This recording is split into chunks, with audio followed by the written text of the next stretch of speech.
How you guys doing today? Appreciate you joining us.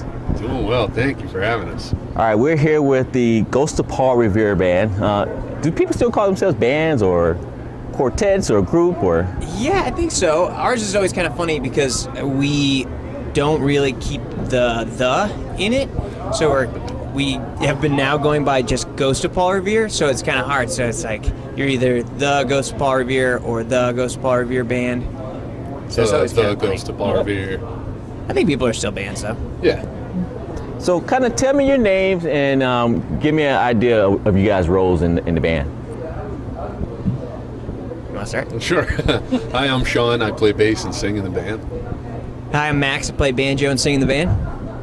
And I'm Griffin. I sing and play guitar in the band. So I know you guys are childhood friends and you kind of all grew up together.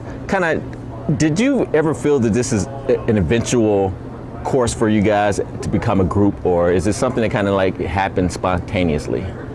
I think for the most part it happened pretty spontaneously. We've been best friends since we were like 2-3 years old.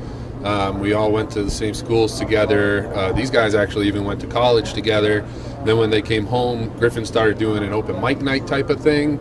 They eventually gave him his own gig, and then he bribed Max and I to come up and sing harmonies with beers, which worked pretty well. And then it just kind of snowballed from there and turned into what we got today. It's pretty cool.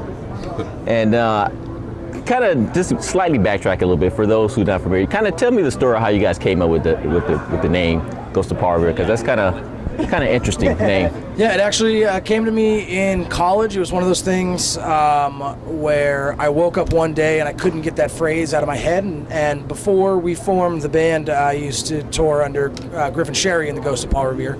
And once we kind of got the three of us together, I realized that like there wasn't a need to have my name in it, and I didn't want it in there at all. So we just kind of took it out, and the name stuck. I thought it was interesting, just like. As far as like syllabically, it's a cool name, and like we're from the Northeast, so we're also from the same town as Longfellow, who wrote kind of the story that everybody knows about Paul Revere. So there's some hidden things in there, I think. Man, I know you guys also are from Portland, Maine, right? Mm-hmm. So I'm not sure what the music scene is like in Portland, Maine. Is it kind of give us an idea of you guys growing up in that environment and kind of how that music scene kind of affected where you are today? Well, I mean, Portland, when we started kind of getting together, we had just kind of moved back. We had all kind of gone out and done different things. Sean had been over to Africa to do some relief work, and Griffin and I actually ended up attending the same kind of small art school out in Western New York. And we were all kind of moving home because we were broke, because we had been out traveling as per kind of young adults. But when we got out there, it was kind of crazy to see the music scene. At that point, it was really kind of blossoming, and it doesn't have an iconic kind of genre or style that you could pinpoint on it. I would definitely say it was a lot of kind of small bands that rotated a lot of members, but a lot of very cool things happening at that time when we were kind of coming up. So it was fun to be kind of in that scene and a part of it for sure. Mm-hmm. It's cool too, because a lot of the times people think of Maine, it's way up north, kind of in the boonies, but we got everything up there. There's actually a pretty cool hip-hop scene happening up there right now. There's some cool hardcore metal stuff going on. The Americana singer-songwriter thing has definitely been kind of like the token genre of the area, I think. But I mean, everybody up there is pretty much quite good. So you guys been able to use it as a strength as you kind of develop your musical sound, in a sense. Kind of your home base has been one of your strengths, huh? Yeah, for sure. I mean, our hometown, definitely Maine in a general sense, has been a big thing for us. I mean, we definitely have a lot of pride and kind of identity that comes from being born on the Saco River and kind of growing up in the woods. And we love the state so much and love traveling the country, but it's always hard when you're comparing against Maine. But I would say one of the biggest takeaways from that kind of music scene, or that whatever you could call it, that was happening in Portland, was the community aspect of it, which is a big thing that we try and kind of boast and kind of encourage now that we are on the road and out meeting other bands. Some of the best relationships we have been some of the most fruitful things. Like, you know, it doesn't really matter what type of music or style of music we play. It's just kind of interesting when it's really comfortable and people feel comfortable playing music that are, you know, out of their realm. It kind of brings everybody together, because the big thing is just the music, I think. Yeah, so you guys have been playing for a while together as a band, and I know you also play with a fourth member as well. And are they here today with you guys? They are, yeah. Yeah. So kind of explain how it was to integrate that element into your band, that you guys had already kind of built that chemistry, and then you add this fourth person. Kind of, how did that change the band, and why do you think that was necessary for the band? I think that when we started playing, we started kind of because we all had a love of songwriting, and we wanted to develop a sound. And we just kind of found some people in Portland who were also interested in the songs that we were writing, and we knew that we wanted some type of instrumentalist in the band, just to kind of help augment the sound, because it's a lot of most of the show is 3-part harmonies, and a lot of the records are, but we really wanted someone who could sing with their instrument that could kind of move on. So we have had a bunch of people sit in and play with us who have been incredible, and right now Jackson Kinchlow is on the road with us. His band Sister Spare and the Dirty Birds, they're incredible, and we're lucky enough to have him on tour with us for this year, which is great, and hopefully a bunch in the future too. And Tony McNaboe currently is playing some percussion with us. He helped us out on our last record, and he's been in some incredible bands back in Maine, and also on some incredible tours with some big people. So. No, that ladder. What's happening? Yeah, no, I find it interesting that you guys, you got in this band, and it seems like you kind of have been kind of doing this for the whole time. It appears to be. But is there something you guys were doing before you got in a group outside of music? Did you have to strive to do anything, another career? Or is this kind of, you knew this was going to be it, and then you haven't done nothing else since you've gotten out of school? I think, me personally anyway, this was all kind of a lucky happenstance. This being in a band, being a musician was not really a long-term goal at all. It was always one of those things, because we've always loved music for so long, and we play with each other around the campfire, so you'd always have those thoughts like, man, it would be cool if we could play some shows and stuff like that. But this has all been a pretty great surprise, I guess, planning-wise anyway. Mm-hmm. Now, was there ever a moment when you guys said, hey, I think we have something here? I think from the very beginning, it was kind of cool that we hadn't played music with each other the entire time we grew up. Really, we did a little bit in high school, but not a lot. And when we finally kind of got the three of us together and writing songs together, it just felt really natural. We didn't have to really think about it, and it was a lot of fun. Mm-hmm. So I think right from the get-go, we were like, well, I think we've got something a little different, something that means something to us, which I think is the most important thing. It wasn't just, a couple guys sitting around because they like to play instruments. It was like, we like to do this stuff because it means a lot to us to have these performances and to make these records. And that was from day one. And I think that when the first time we released a CD, that show sold out and we had people singing along to the songs already, which kind of blew our minds. And for me, at least, that was like the first benchmark to be like, oh shoot, I think we can like actually do this. Like this, people seem to be responding really well to what we're passionate about, and for me, that just makes me more passionate about it. Mm-hmm. Yeah, I would just elaborate on that. I mean, it just seemed like it wasn't any of our plan to kind of make it a professional thing. None of us kind of were setting out to be professional musicians, and we all were really passionate about the music, but when it fell together, it just seemed like it was locking in, and we noticed it kind of right away, which is a really powerful thing to help to kind of inspire, for sure. And yeah, it's just been pretty organic, which I don't like to use that word all the time, but it really was. It just kind of fell together, and I don't know, it's been going up a hill, or downhill, or not downhill, but I was gonna say snowballing, but that doesn't really work.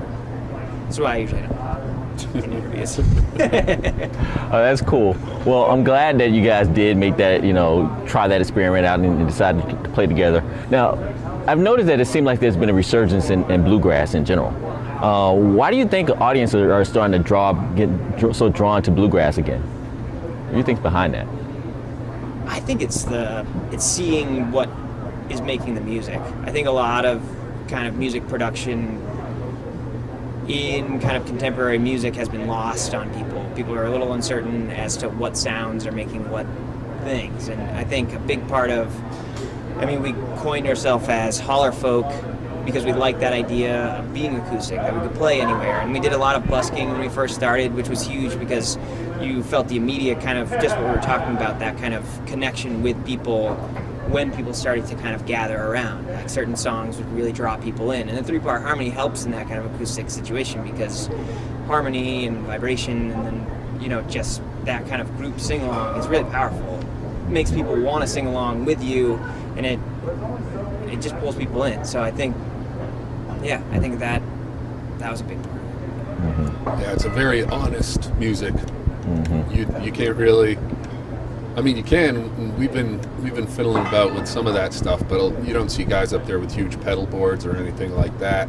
What you see is kind of what you get, and while the world gets more complicated, I think people want to go back to simpler things and have that easy answer there for them when a lot of other stuff is so confusing right now. Yeah. So you guys basically have a nice true sound and people can appreciate the authenticity in it. I hope so. Yeah, I do. Speaking of which, you guys have a new CD out. Do they call them CDs or albums now? A little bit of both. We're going to have it on both of them. So, we've got a new record that's out, Monarch, which just released last week, which we're really excited about, and it's a little bit of a transition for us into a little bit different sound, especially production-wise. We kind of went into the studio and took some chances and experimented a lot that we hadn't done, things we didn't do in the past. We'd always tried to do it more of the traditional bluegrass way of recording, which is like set up some microphones and go for it, or like the old Elvis recordings were like that. But we decided to take some chances, make a bigger record for sure, and we really fell in love with it. And people seem to be really excited about it right now, which is awesome for us. And all over the country. We've been touring pretty hard the last 2 years, and have people in places we've never been before shoot messages to us about them finding the record and like really being into it has been really incredible, really kind of awe-inspiring. So what was your goal for making this record? I know you said you took some chances and did some experimentation. Did you have a concept in mind when you were coming up with the album? I think originally the first ever like barroom conversation we had about this new record was we wanted to make a record we couldn't play live. Like we had been told a lot that like we're definitely a band to see live, and like the albums, like people love the albums but they don't quite translate to how much they enjoy the live shows. And I think at that point we were like, well, if the live shows are like that, like we might as well make a record that we can't reproduce live, so people will have something to go home and listen to and then come to see us live for a totally different reason, and it would give us an opportunity to do things that you can't just do when you're performing the song. You need more time to arrange and you need more time to record and that kind of stuff. And I think that was the first goal, was to make a different sounding record that we couldn't perform. And then now slowly after we recorded it and sat on these songs, we've started to develop, we rewrote them and figured out ways to play them live. So now they are all live songs, which is awesome. Slightly different for sure than the record, but like I really love that. Because like when you go see a band, like I never really want to see a band play the exact track off the record I've just been listening to leading up to the show. Like I want to have more of an experience. So. Oh, that's pretty cool. And which leads me to the next question. So I know you guys been called rowdy pickers. So with that, kind of tell me, how would you describe yourself as a live band?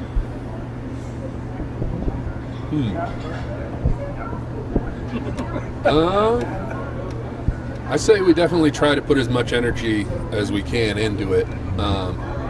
The big thing I think for us since day one is making that connection with the audience, and the only way not the only way, but I feel like maybe the best way you can make that connection is by really giving them everything you got, really showing them that you're there to put on a show for them, and then hopefully they reciprocate that energy, and then it just kind of bounces back and forth and it turns into a really, really special thing.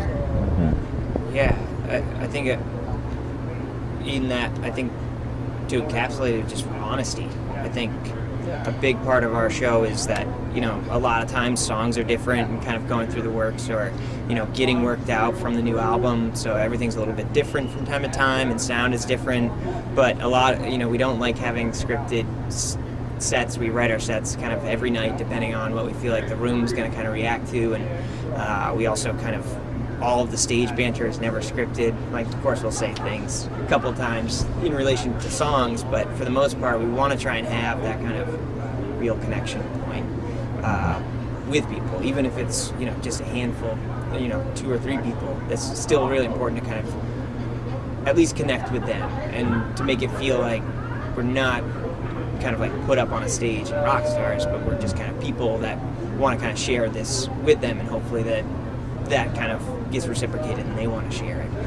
Because I think that goes a long way, I feel like, with people. I think people want to help out people that they believe in, and I think honesty is one of those qualities that we can kind of hopefully communicate. Well, it sounded like you could have used the word organic. I know you don't like to use that word. Nice organic feel, no, not forced. So, but thank you guys for joining us today. If people want to find out about you guys' music and you as a band, how do they reach out to you?